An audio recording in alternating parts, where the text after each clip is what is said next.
Hello everyone and welcome to another spring video. Today I'm going to channel Jane Austen and try to romanticize my day to the fullest.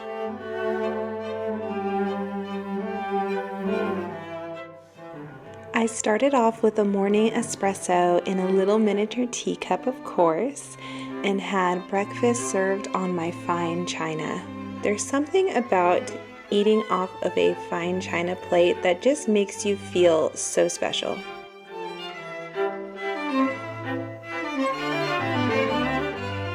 I decided not to wear a full dress, but I still wanted that Regency vibe, so I put on my white ruffled blouse and a ribbon in my hair and the cutest bow pearl earrings that I got on Amazon. I'll link them in the description. They're so feminine and just make me feel girly.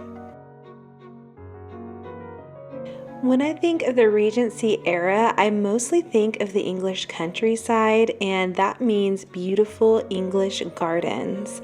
I would love to have an English garden, like a lush garden full of flowers in my yard someday. As of right now, I do have some hydrangeas, but they haven't bloomed yet.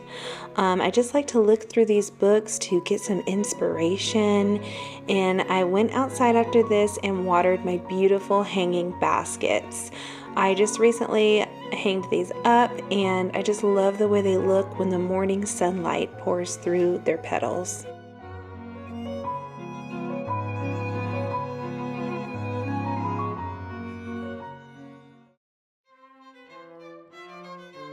One of my favorite things about Jane Austen books are the outdoor picnics. There's something so romantic about packing up a wicker basket, laying on a beautiful blanket, and reading under the blue sky. This morning it was about 10 o'clock, but in my opinion that's the perfect time to go, when all the birds are the most active and you just find yourself surrounded by the most beautiful serenade of birdsong.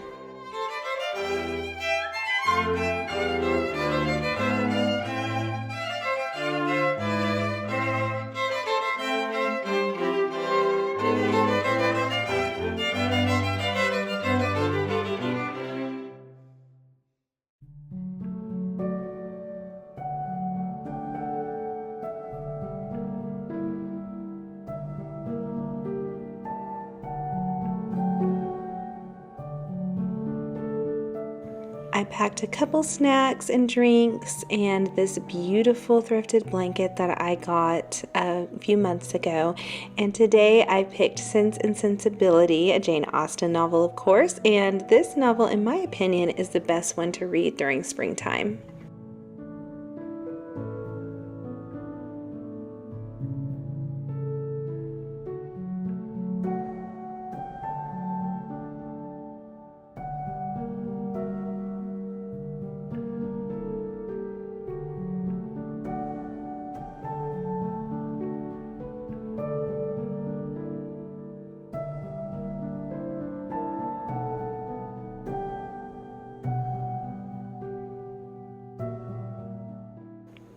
Beneath the clouds the sun still gleams, a golden thread through drifting dreams. The blossoms wake, the robins sing, the breeze is soft, it's truly spring. The grass is green, the sky is wide, with petals dancing side by side. Though clouds may wander, light still stays, a quiet joy in springtime's haze.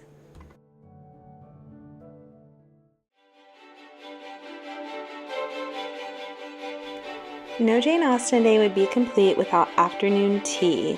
I decided to go all out with strawberry scones with cream and jam, some little miniature cakes, and a little variety of miniature sandwiches. And of course, my favorite, Earl Grey tea.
favorite books that I own is called The Country Diary of an Edwardian Lady, and it's essentially a journal that Edith Holden wrote and illustrated about what she saw each day in the garden, in nature, plants, and I'm just so fascinated with it, and I thought that I would make my own.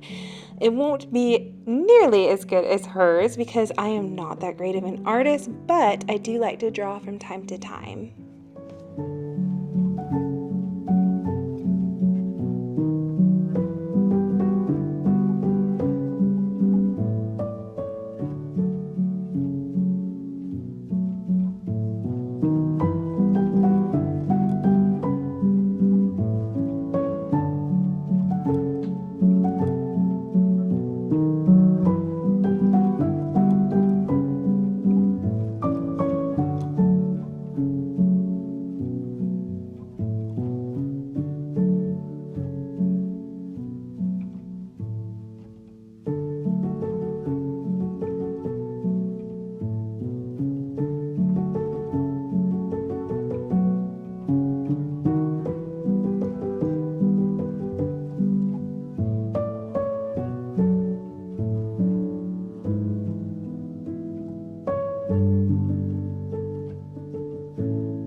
For dinner, I wanted to go all out and try a complex recipe by none other than Julia Child. When I think of Regency era, I think fancy dinners. To which of my fair cousins should I compliment the excellence of the cooking? Mr. Collins, we are perfectly able to keep a cook. Excellent. Of course, I am not perfectly able to keep a cook like the Bennets, so I just channeled my inner Miss Patmore and decided to tackle this recipe myself. I chose to make coq au vin, which is a chicken thigh red wine mushroom recipe, and you make it in a Dutch oven. I did not film this process because it was the most complicated recipe I have ever made, but oh my goodness, it was delicious. My family loved it, and I will definitely go to this recipe from now on for special occasions.